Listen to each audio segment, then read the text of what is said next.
Hello, everyone. This is the Free American Press with your host, Alexander Horat. Today, we're going to be having a very special guest on the show on an audio call. He is a Missouri freedom fighter named Patrick Holland. Hello, Patrick. Thank you for being on the show.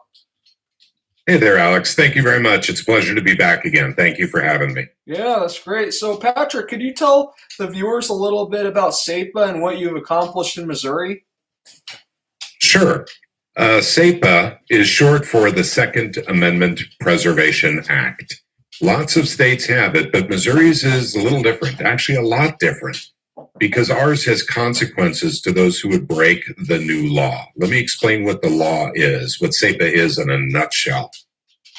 Basically, Sepa says the state of Missouri no longer enforces federal gun laws of any kind. That's what Sepa does. We don't enforce it. The Fed can come in and enforce federal gun law in the state of Missouri, but Missouri law enforcement can't help them in any way, not with material, not with manpower, not with intel. If they do, then there's a fine. So the fine is $50,000 per occurrence per person. So we actually have a very effective way of keeping the Fed out of Missouri. And that's basically what Sepa law does. Now, what's different between our Sepa and everyone else's Sepa? I think there's 12 other states that have Sepa legislation or law, and they don't have the consequences that we do, the $50,000 fine.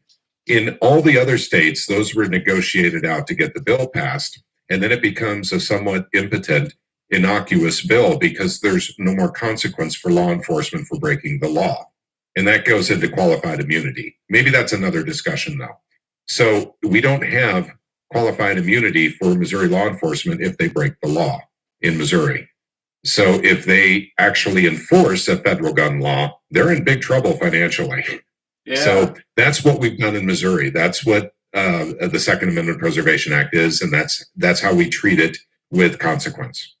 So was it pretty hard to get that passed? It took 8 years, Alex. 8 years to get that passed. Yes, it was difficult to get passed. And the resistance came from a surprising variety of federal options. One of them was the Missouri Sheriff's Association that lobbies the federal government for cash. It repackages that cash and grants it out to sheriff's offices throughout the state of Missouri. And they were highly resistant to our Sepa legislation for that entire 8-year period. And others, I could go into others, but they're probably the most visible. Yeah, so basically it was everyone who was getting federal money who was resistant to Sepa. That makes pretty good sense. So how has the federal government reacted to Sepa being passed? The federal government has not been very happy about this situation. The Department of Justice is basically backing up a lawsuit that's been brought out by the city of St. Louis, the county of St. Louis, and the county of Jackson in Missouri that say that the Sepa law is unconstitutional, citing Supremacy Clause from the United States Constitution. This I've done videos about before, and it's utter nonsense. Supremacy Clause has nothing to do with people's rights. It has to do with federal law, is where Supremacy Clause comes in. It has nothing to do with people's rights. Therefore, it's unwinnable in court. Yeah. So we have a 100% constitutional law that cannot be beaten in court. Yeah, so basically what Missouri's doing is that it's protecting its state's rights, pretty much, right? That's correct. What we're doing is we're protecting the citizens of Missouri from federal gun law overreach. In other words, we are now immune to red flag laws, gun confiscations, and banning of certain firearms and firearm accessories. That is correct. Missouri alone, it shouldn't be this way. We're one state out of 50, but we are the only state that is immune to any federal overreach or any federal gun law whatsoever. So because we have consequences. Go ahead. So if Biden decided tomorrow to take away all the guns from all Americans, they couldn't do that in Missouri, is what you're saying? They could, but they'd have to send the ATF in, and the ATF could not get any assistance from any Missouri law enforcement. any Missouri prosecution, any Missouri courts. They'd have to do it themselves without help from their federal or from local law enforcement. So pretty much what SEPA does then is that the federal government can do whatever they want, but the state will not help and use its resources to aid in the federal government's whatever they're doing, right? That would be correct, but we have a secret weapon within our SEPA law. Okay, what is that? If someone's Second Amendment is being violated by someone in the federal government, you simply make a phone call to your sheriff, because under the SEPA law, the sheriff has to basically protect your Second Amendment rights. They will have to intervene and make the ATF go away. Okay. So actually, we have totally complete protection. Now, that doesn't mean that your sheriff can get there before the ATF, bangs down your door, takes your firearms, because, someone in DC says, basically AR-15s are now illegal and banned, and the ATF knows you have it. They come to your house, they take it. Basically, you can call the sheriff and prevent that from happening. It'd be wise for the ATF not to do that in the state of Missouri anyway. So has there been any cases yet of the ATF and taking stuff illegally yet, or any cases in regarding SEPA? One case. It just happened yesterday, so I don't have enough information to discuss it with you today. But the ATF did raid a gun store, and it was based on a single incident, and they took all the guns in the store. That just literally happened yesterday, and I believe it was Osage Beach, Lake of the Ozarks, right here in Missouri.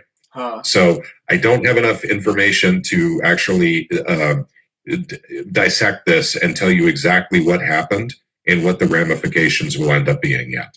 But they did not receive any help from any Missouri law enforcement. It was strictly ATF only that was there. Okay, can you tell us a little bit about the 60-minute hit piece that was done against SEPA? I can indeed. Okay. If anyone cares to, there's a link. If you guys check out the Missouri Liberty Alliance on YouTube, I did a video today about that. So you can actually see the 60-minute video. It's actually, we should probably find that link and put it up here in the description section so people can see it. Yeah, that'd be great. But yep, 60 Minutes did a hit piece on our SEPA legislation. What they did is they went and talked to law enforcement and prosecutors that are literally going through severe withdrawal symptoms. The withdrawal symptoms are they miss their federal ATF, they miss their federal prosecutors, they miss sending people to federal penitentiaries, and they miss the cash. They really miss the cash from civil asset forfeiture. They miss qualified immunity. They miss all the things that SEPA took away from law enforcement and prosecution and incarceration from the tools that they were using to get the Fed involved in everything, so they can use civil asset forfeiture, so they can actually financially gain from prosecution of people. And so that's what the hit piece was basically about, was talking to those people that are going through those withdrawal pains, those withdrawal symptoms, those financial withdrawals, and basically listening to them as they cry in their soup, saying that Missouri is now a bastion of freedom for criminals because we don't have the federal government in here doing law enforcement anymore. Now, that's a pretty stupid thing to say, first off. And secondly, I'm here to tell you today, anyone in law enforcement in Missouri that says we need the Fed in here doesn't need to be serving in law enforcement anymore. They need to be voted out of office, removed from office, replaced, because there are plenty of people out here looking for good jobs that will be more than happy to do the job. So what it is they miss the corruption that came along with civil asset forfeiture and qualified immunity. Yeah, so SEPA protected a lot more than just people's gun rights. It also stopped civil asset forfeiture, right? That is correct. On the gun side, it did. Civil asset forfeiture now doesn't exist on the gun side. If items or property is collected in association with a crime, all the funds and proceeds go to the public schools, do not go to law enforcement themselves. So that's what we did. in Missouri, when we partnered with the ATF to fight quote unquote gun crime, then the ATF took the credit for the bust, and Missouri could actually get 80% of the loot, that was taken from the crime scene or used for the crime, and actually sell it and keep the money.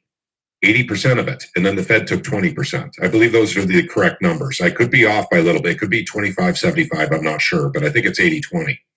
So that's gone now. Missouri can't enjoy those spoils of war anymore. Those are gone. Yeah. And I think that's one of the things they missed tremendously. So Sepa really helped take money out of politics then. And that's why they're... well, it did. Yeah. And that's why they're mad about it. So we have a comment on the chat line from Naguga. I love state of Missouri. And then they also ask, how could we do similarly in the state of Michigan? Thank you. Okay. And I'll tell you what, that'd be a very difficult thing to pull off in the state of Michigan, but every state should have this. I don't want to say it's impossible, but let me start by saying, Alex is interviewing me as basically someone who specialized in getting Sepa legislation passed in the state of Missouri to its current status, which is law. I was one of many people that did this, but I know the process and how it worked. And basically, you need a strong grassroots support system to be calling up your state senators, your state representatives to literally push legislation that you already have, basically introduced into the docket and get it out of committee and then get it on the floor for a vote. That's basically how you do it. Now, there are other ways to pass bills, but strong grassroots support is critical, absolutely critical. So start building a grassroots movement for Second Amendment rights in your state. And remember now, the Second Amendment is the right to bear arms. The right to bear arms is the right to self-defense. The right to self-defense is a natural law. I'm a Christian, so I would say it's part of God's law. We have the right to defend ourselves. Even Jesus Christ said, if you don't have a sword, sell your cloak and buy a sword. So in Jesus's day, the sword was the gun. Even Jesus believed in self-defense. So any Christian, would agree with me on this that knows the Bible. So I think that it's incumbent upon all of us to understand that if it's a natural right, a right from God, it's not something the state has any right to take away. That's why the founding fathers put in the Second Amendment to the Constitution of the United States. It's incredibly important to understand that was an affirmation of a natural right. That is not the right itself. It's not because we have on paper a Second Amendment that says, that we have the right to bear arms and it shall not be infringed, that we have the right to bear arms. It was an affirmation of what was already in the Constitution. Yeah. And the Constitution was recognizing the Creator. I'm sorry, Alex, go ahead. Oh, I was just going to say, you're right. And, you were saying how the federal government beat the state in court because Sepa is constitutional. So one thing I wanted to ask you for Nangua is if he or she lives in a conservative Michigan county and he got their city council or their county board to vote something like Sepa and had their county DA protect it, their district attorney. Do you think they could pull it off in an individual county? What's your thoughts on that, Patrick? Yes, that's called a sanctuary, Second Amendment sanctuary county. We have those here in Missouri as well. But here I just told you about Supremacy Clause with the United States Constitution. Now I'm going to talk about State Supremacy Clause because that's what we have to look at now. In Missouri, we do have State Supremacy Clause. And what it says is, no county and no city can institute an ordinance or a law that violates Missouri law. So basically, getting it done on your state level is the single best way to do it if you have a state supremacy clause. Right. If you don't have a state supremacy clause, absolutely do it in your counties. Absolutely. And by the way, do it in your counties even though you have a supremacy clause. So it may not be 100% lawful or legal or, but at the same time, it sends a strong message. Well, like now, it doesn't really matter if it is legal because it is legal, because you're just enforcing your own United States Constitution on the county level. And, what they're doing is illegal. This power grab, taking away the guns and all this stuff. So, if your county's willing to do it, I'd say try and go ahead and try to do that. So we have another comment, Patrick, from Mega X Unu. I knew a cop who used to steal the coke that got confiscated. Do you think that's really prevalent in the police forces, Patrick, where they just steal the stuff that gets confiscated? I'll tell you what. I'll tell you, because I have a lot of knowledge with that, actually. Being an IT contractor that works in law enforcement. Now, I am not law enforcement. I do not carry a badge. I do not have a commission. But I have access to a lot of law enforcement locations, and I work with a lot of people in law enforcement. That is not prevalent, but it does happen. It does happen from time to time where stuff like that does happen. And it's not just, for instance, cocaine or marijuana or heroin that disappears. It just disappears. It doesn't make its way on the report, and people know it. They saw it there, but it's not on the report that it was evidence or it was taken as property. So it happens with cash sometimes with guns, and sometimes with jewelry. That kind of thing does happen from time to time. But I don't want to give everyone the impression that all cops do that all sheriff's deputies do that all state troopers do that. That is not the case. It's much more rare than the average person would probably like to believe if they are anti-law enforcement. But it does happen. In fact, there is a police department in Missouri here, Bolivar PD, where that did happen, where guns kept missing out of evidence and they were being sold in pawn shops by cops. Wow. So stuff like this does happen. And by the way, I use that example because I actually knew the guys that did that. And, I knew when it happened. So I've heard stories of others, but I happen to know about that one at Bolivar PD. Yeah. So we entitled this, The People of Missouri Are Defying the Federal Government. So what are some other things the federal government is doing to take away Sepa? Well, on the federal government level, I got to tell you, it's ambiguous at best, but it looks like the Department of Justice is providing material support to anyone who wants to take this to court. That's what it looks like. Now, I can't prove that, but that's really what it looks like. Now, if you watch the 60 Minutes interview, you'll hear that the Department of Justice is still determining whether or not they're going to take Missouri to court over its law, its SEPA or Second Amendment Preservation Act law. So they themselves, the Department of Justice, is not taking Missouri to court. But I do believe they're providing material assistance to those who are taking it to court. And that would be currently, right now, as I'll say one more time, the city of St. Louis, the county of St. Louis, and the county of Jackson, which Kansas City is in. Those are the ones that are driving the court case. Yeah, that's pretty. And that, it's liberal Democrats in the state of Missouri that want rid of the SEPA law. Yeah, that makes sense. So Mega X Inu asks, are there foreign agents in the police force? I don't know about that. Not in Missouri, probably not. Probably not. And I do have access to the police force in Missouri, as an IT guy. I've never heard or seen anything that I would construe as foreign agents in our police force here.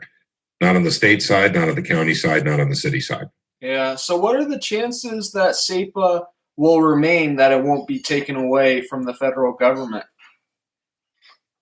I don't know about that, because the real problem is when you have sheriff's, police chiefs, and prosecutors all going to Jefferson City, literally sequestering Republicans, in the Senate and Republicans in the House, saying, we can't work with this. This is you have tied our hands. We can't fight, the crime anymore. See, this is what we intend to do in the alliance here, is actually pick apart all their arguments. We already have, actually. There's not a single good argument they have for keeping for staying, in this mindset that we can't do it without the Fed. Yes, we can. Absolutely, we can. And the Fed wasn't always involved in law enforcement in the states. So what did they do before then? Well, that's when you had, the wild, wild west, right? Well, the Wild West was nowhere near as wild as people think it is or thought it was. Yeah, there were a few characters in the Wild West, but by and large, people were very wholesome, and also they were, very kind to one another. And you know why? Because everyone was armed. Yeah. An armed society is a very polite society.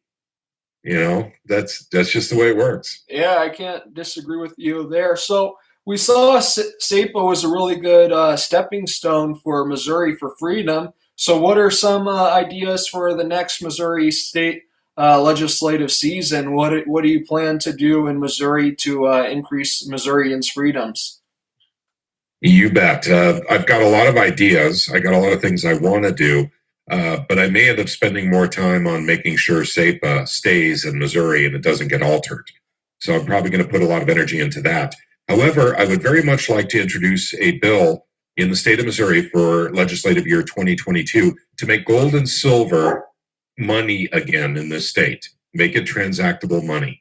Now, anyone can do that right now, but businesses aren't interested in taking it unless the state says it's okay. Right. So maybe we could spur some interest there, getting that done. Also, there's a certain virus that's going around, and we would very much like to mitigate the tyranny that goes along with that. And so that's very, very powerful stuff we're working on right now. We're writing up right now that we're going to make sure that the state of Missouri, does right by that and doesn't go with the tyranny. Yeah. So, and then there's other ideas too, but these are the prevalent ones. Oh, that sounds really cool. So, Nangua says, I would be more worried about UN militants invading USA, dissenters invited by Biden under the name of combating systematic racism and climate warming. That's okay. Yeah, and then Nangua also says, good point to make physical silver and gold as transactions currency.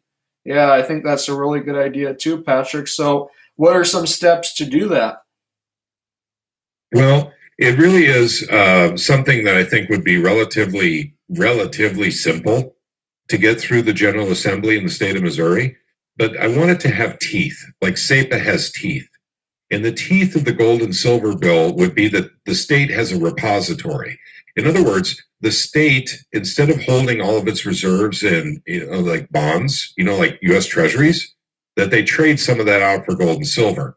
And that way, if we go through a hyperinflation or we go through a calamity of some sort where the dollar is not worth as much, that way we have something to fall back on in our state. After all, it is the people's money. Right. And if we're going to invest the people's money in bonds, I would much rather have it in gold and silver, wouldn't you? Yeah, I definitely would. Yeah, and it seems like the $1,000,000 question to most people, especially in the gold and silver movement, is how can we get rid of the Federal Reserve? So this would work to get rid of the Federal Reserve in Missouri, wouldn't it? Yes, it would. Now, getting rid of the Federal Reserve is relative because, as you so correctly said, yes, it would be getting rid of the Federal Reserve kind of in a way in the state of Missouri. People have asked me, what does it look like, Patrick? If you're going to get silver and gold as transactable money again in the state of Missouri, how does that look? And I said, it looks like any other country that uses two currencies. We'll have the dollar and we'll have gold and silver. Right. It's like we have the dollar and we have Bitcoin. It's very simple. And so basically you just have to do the math. This item costs, $100 or it costs 0.0001 Bitcoin or it costs, a tenth of an ounce of silver, whatever. So, it's very simple math actually, but we do need something other than the dollar here in case things go south or the dollar loses value and we go into a hyperinflation. Do you have plans in the next Missouri state legislative season to start paying the state employees or congressmen and House members and state senators in gold and silver instead of U.S. dollars? Is that on the table? No, not for legislation, but I think the option would be there in the legislation for anyone to do that, for anyone to pay employees in gold and silver if they so choose, but not an order to do so. But they'll have the ability to do it if they want to. Also, too, I've been talking to a couple of folks, really, really nice folks, that say that they can very easily set it up so that payments to Missouri Treasury could be made in gold rather than dollars. Wow, yeah. I think you misheard me though, Patrick. I meant like state employees, like who are connected to the state government to pay them in gold and silver instead of dollars. Well, no, I wouldn't. I personally would not put that in the bill. So once again, I understand your question, but I think payment should be anyone's choice. If you want to use dollars, use dollars. If you want to use gold and silver, use gold and silver. But they could still have the option to get paid in that, though, right? Is what you're saying? Correct. Okay. Yes, the option would be in the bill, but it wouldn't be a mandate. No, absolutely not. Yeah. So, but the trick is this, Alex.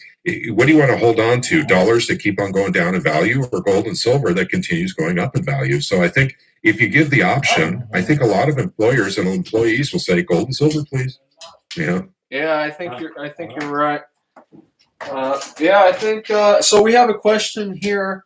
At what point is the use of force against the government justified by Mega X New? Okay. Are you asking me, Mega X, or are you asking Alex on that? I think he's asking you. Okay. Use of force against the government in self-defense is justified. Let's put it that way. So in self-defense. Right. So I don't think it's necessarily a good idea for people to pick up arms and, go after the government, just because they're angry with them.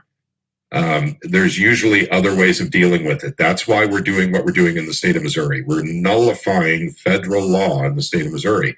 And it's really making the government angry. And, this is a sick part of me, Alex. I got to admit here, on your channel here, it makes me really happy when we piss off the federal government in the state of Missouri. Yeah.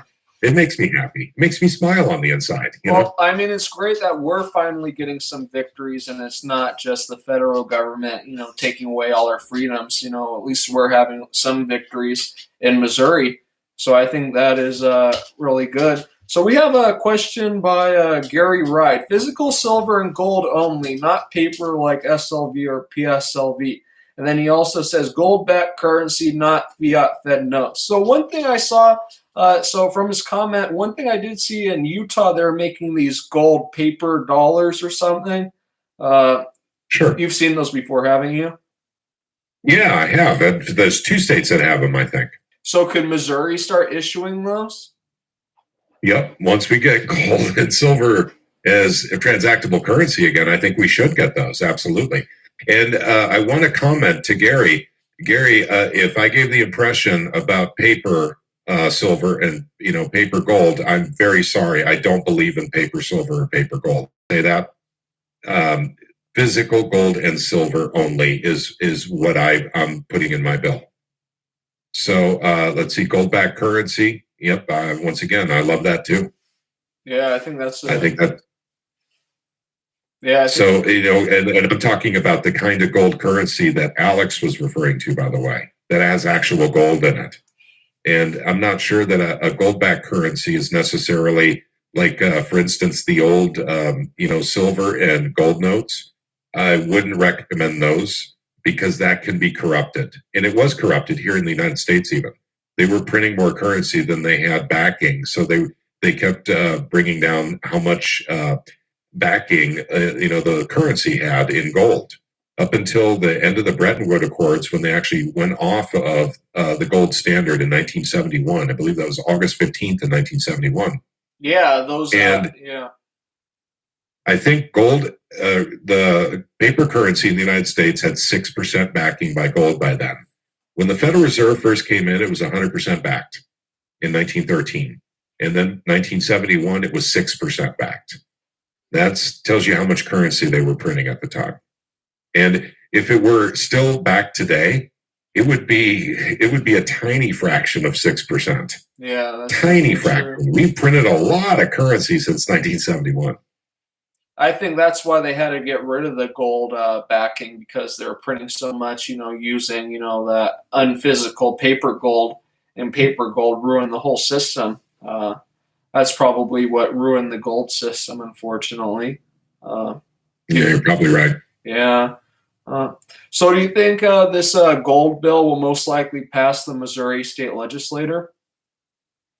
Yeah, I think it would, but once again, I'm having to refocus right now. I'm doing a lot of radio interviews and doing TV interviews, having to do with Sepa right now and it's not because, and by the way, I am not the only guy that worked on Sepa, and I'm certainly not the most critical guy that worked on Sepa, but I was part of that, and I was perhaps maybe the most visible. Apart from Aaron Dorr with the Missouri Firearms Coalition. He and I were probably the most observed people because we were on social media. The other guys working SEPA were working on the inside and not on the social media side. So, and I was just, I'm recognizable. People know me in Missouri here. So at any rate, my focus is going back to, making sure SEPA is not molested by our own Missouri government because of federal, shenanigans. Let's just put it that way. Make sure SEPA stays pure and is not adjusted. It is not quote unquote fixed. Like you'll find in that hit piece, they'll keep using the term fix or fixing SEPA, and what that means is neutering it, right? Taking the teeth out. Yeah, so if the federal government loses its court case, what are they going to try next to get rid of SEPA? What do you think they plan on doing after that if they lose?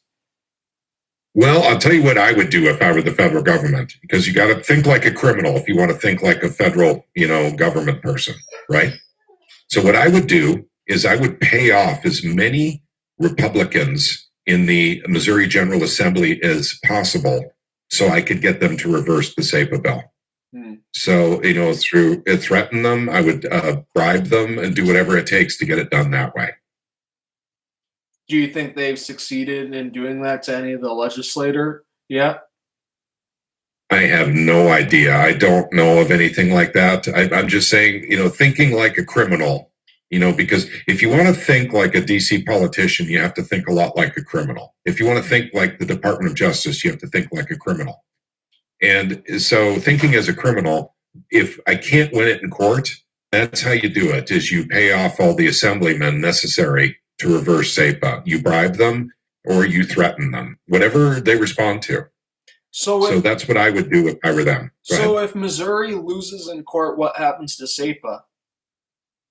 Well, if it will lose in court, by the way. The federal government will not win that case. So we're very confident of that. That's why we're worried about the approach they're using right now, which is I was just saying if the state of Missouri lost the court case for SEPA against the federal government, what happens to SEPA? Is it just gone immediately? Would Missouri allow that to happen? No. It would have to go to the Supreme Court and then be ruled unconstitutional there for that scenario to work. And if that's the case, then that's correct. It would be just considered gone. And there would be nothing Missouri could do at that point. I don't think so. But at the same time, a lot of justices will have to fall on their swords and violate the Constitution and lie and cheat and steal in order to declare it unconstitutional. So a lot of justices will lose their credibility and their reputations over it. So if they're willing to do that, it is possible. Yes, they could declare SEPA as unconstitutional. Okay. So Gary Ride says that's a great idea, Nangu, payment in silver. So how would Missouri help these businesses take payment in gold or silver? I don't know that they would help them do it. I think that the infrastructure is actually quite simple. They would need basically, an electronic device to determine that it is silver, that's been giving to them like a cash register. and then something to weigh the silver to make sure that it's the proper weight. That's relatively inexpensive. If businesses can't afford, like $800, or something like that, then maybe the businesses shouldn't be taking gold and silver in the first place. It'd be a wonderful option for businesses to be able to do that. And I think most of them can probably afford to, the $800 per register to do something like that. Yeah, definitely. Can you tell us a little bit of the reaction for Missouri against Biden's serum mandate? Yeah, it's first of all, our Governor Parson, has not done any mandates. There's no mandates in the state of Missouri, none. In fact, he even did an executive order exempting state employees and state contractors from the serum with a medical or religious exemption.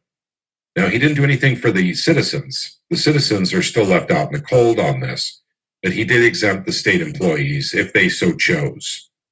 So as far as the rest of the state of Missouri, we've been trying to get what's called a special session. If you don't mind, let me explain real quick here.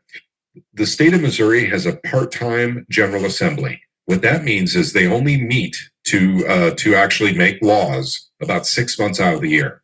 The other 6 months out of the year, they're still representatives and senators, but they're not meeting doing laws. So what happens there is we can call a special session if need be for them to deal with an emergency situation. We've been trying to get the governor to call a special session. He won't do it to deal with the serum mandates.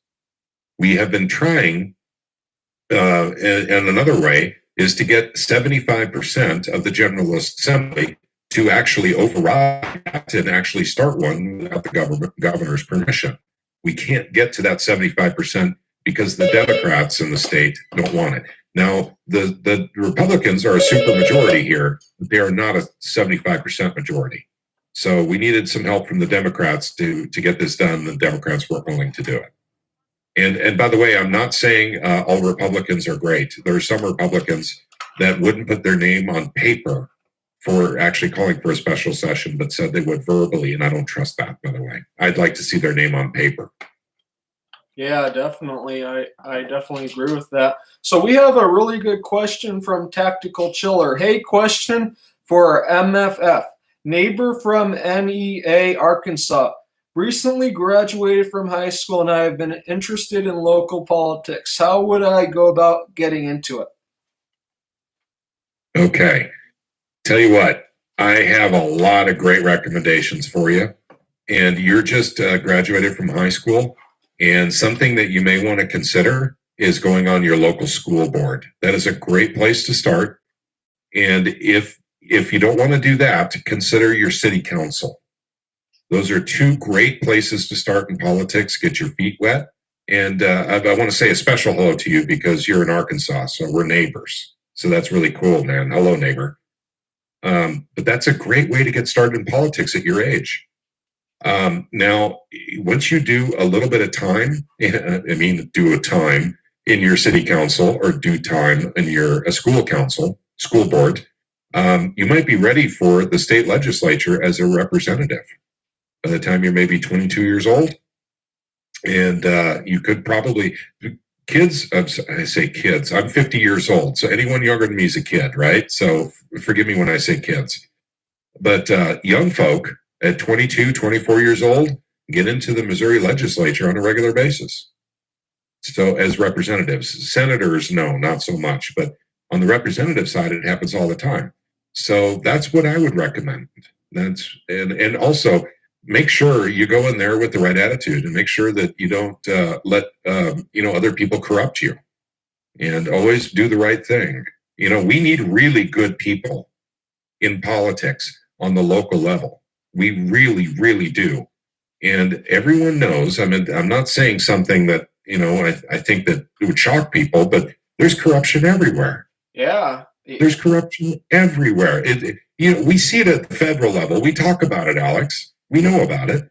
But the deal is it's everywhere. It's even in your local politics. It's definitely And true. It's definitely true. I think 90% of local governments are corrupt. They're using the money because even for a small county, you're dealing with $1 million budgets, and that unfortunately that attracts a lot of nefarious bad people. But I think it's great. That Tactical Chiller wants to take a stand for freedom and standing up for the Constitution and going against this monster. In his local county government or state government or whatever office he chooses to run for. And if Tactical Chiller chooses to run, we would be happy to have him on the show. You can always write alexhora@gmail.com if you're interested. And we also have a comment from Gary Ride, Patrick. He says, "Thank you, Missouri freedom fighters, for battling for Missourians." You bet. Thank you, Gary. We're the Missouri Liberty Alliance. And we're going to have to change our name real quick because we're getting sued over the name. We're constantly being attacked because what we do best is going after corruption in the state of Missouri. So that invites a lot of attacks from a lot of quarters and sometimes too much of it at one time even. But I will continue fighting until I can't breathe anymore. And that's the truth.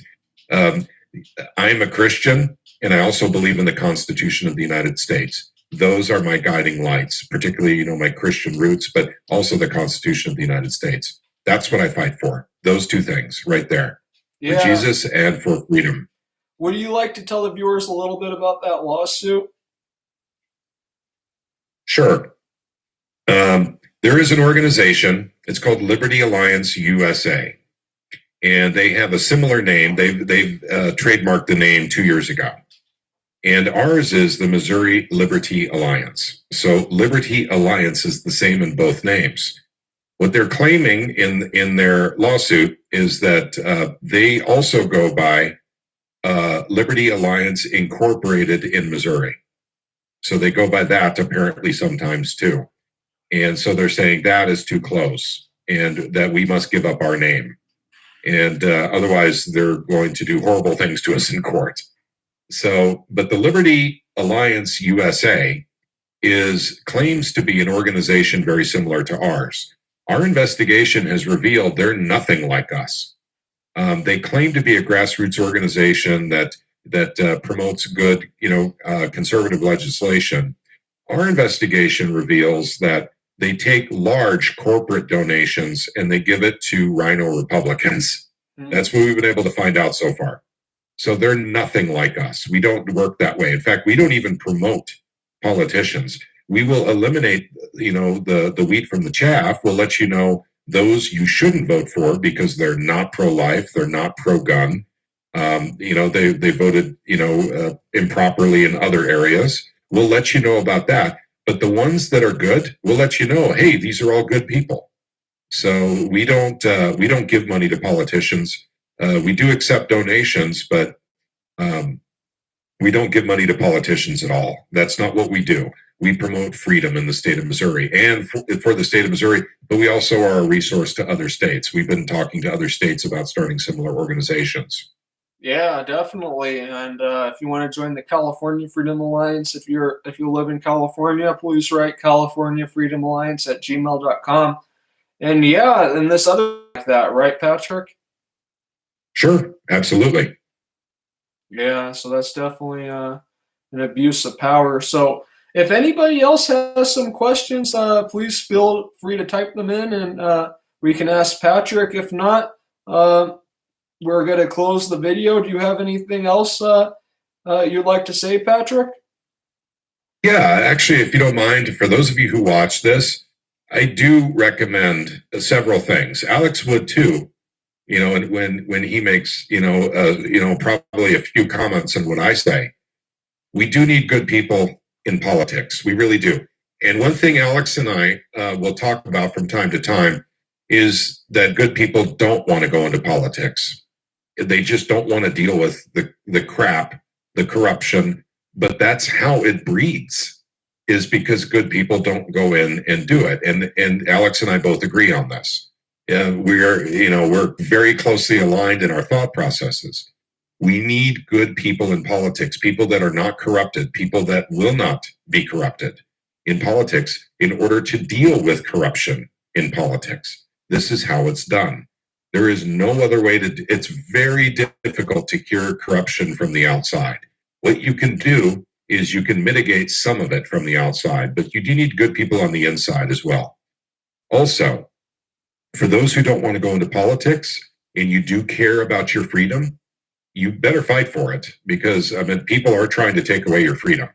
And it happens on every level. It happens from your federal government. It happens from your state government, your county government, your city government. They all do it, because as they take away your freedom, they increase their power. Exactly. It's literally, it wasn't supposed to be this way. The scales were set for us by the American founding fathers, that the government had literally a pinch of power, like a pinch of salt. Well, and that's true. All they had. It's so true. It was, now the tables have turned. We have only a pinch of power because the government has taken all of these freedoms away from us. And this is something we should all think about on a daily basis. How much, if we give up our Second Amendment rights, and we started this by talking about the Second Amendment, so I'm going to go back there for a second, Alex.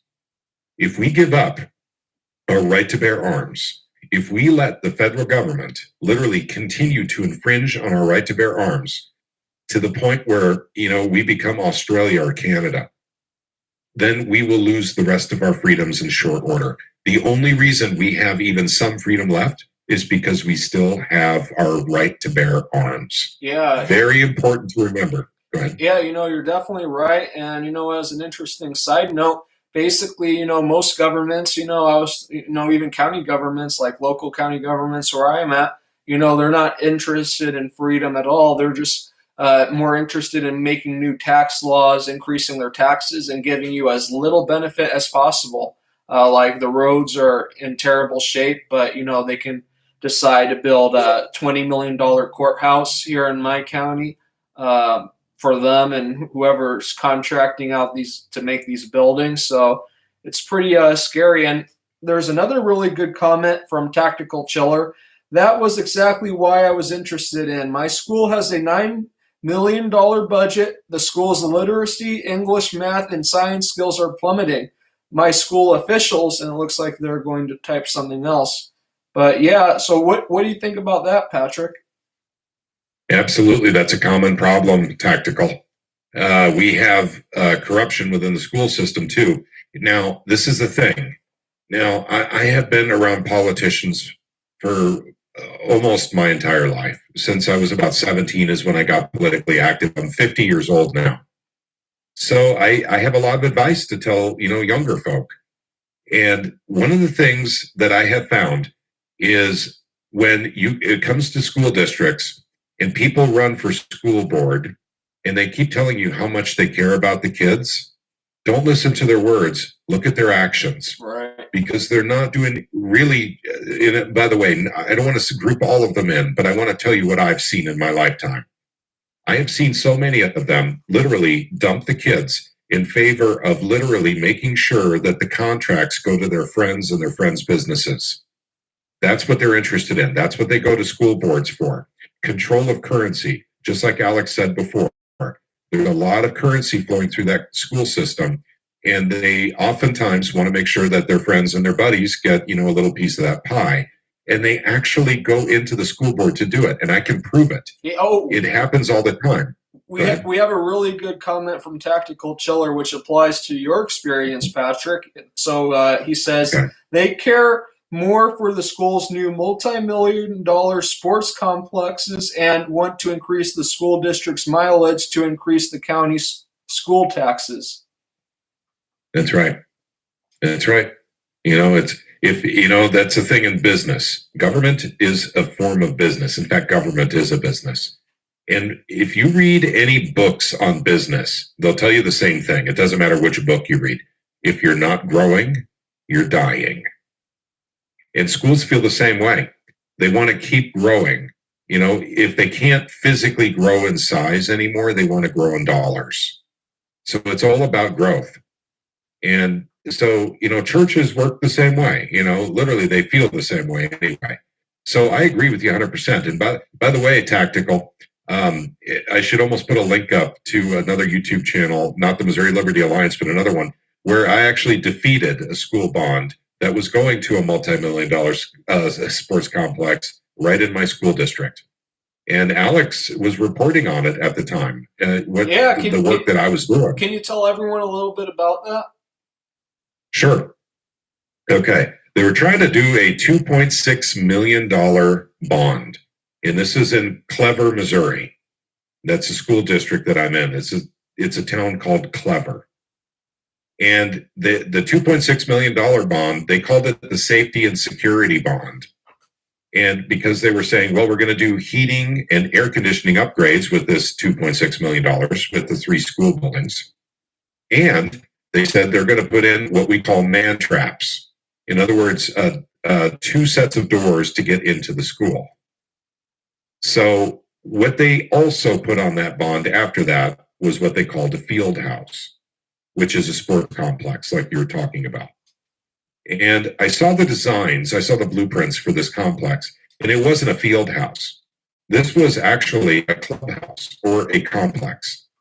It not only had showers and lockers, it had meeting rooms, it had offices. You know, it had bathrooms all over the place. That's what it was a sports complex. So what I did is I started fighting that, and I had very little time. Alex, if you remember, when I found out about that was literally about 10 days before the vote. Right, yeah. Because my wife and I don't follow, the newspaper. We don't read, we don't watch the news. We don't read the newspaper.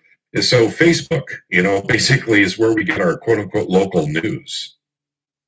And we didn't catch it, and we didn't find out about this. So we found out about it. We went into action right away and started a massive Facebook campaign to actually expose the school system for what they called a no tax increase bond issue.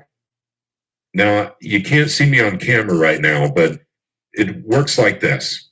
If you ever see a school do a no tax increase bond issue, you have to remember they're talking about vertical taxes. Will your taxes go up with the bond, right? What they don't tell you is about the horizontal increase. In other words, you'll pay the same amount of money for significantly longer because the bond won't drop off and they won't lower your property taxes. So that's how they get away with saying that. So I exposed that, and along with a few other things, and we got out the vote. Holy mackerel, did we get out the vote. It caused a firestorm. It was in the news, how many people came out to vote for an April election. So we had some 633 people go out to vote in our town of Clever of 2,000 people. And so at any rate, that's what you normally get during a presidential election cycle in Clever. And we got it on literally an April election where they normally have a turnout of 80 people. So Yeah, they were hoping to slide this one through in April. Right. Yeah, they were just trying to put it under everybody's noses. Exactly what you're saying. It's just corruption. And one thing tactical that I can recommend if you do plan on running for school board, try to get some of your friends to run with you, because if you can control the entire school board, or at least, because if you're only one person and your rest of the school board is corrupt, you'll need more people to make it a freedom school board. Or you could make allies on seats, the former Soviet propaganda arm. Rhinos will do nothing but one. What would you do, Patrick? Okay, several things here. Number one, you don't pay attention to the media. You don't buy the paper.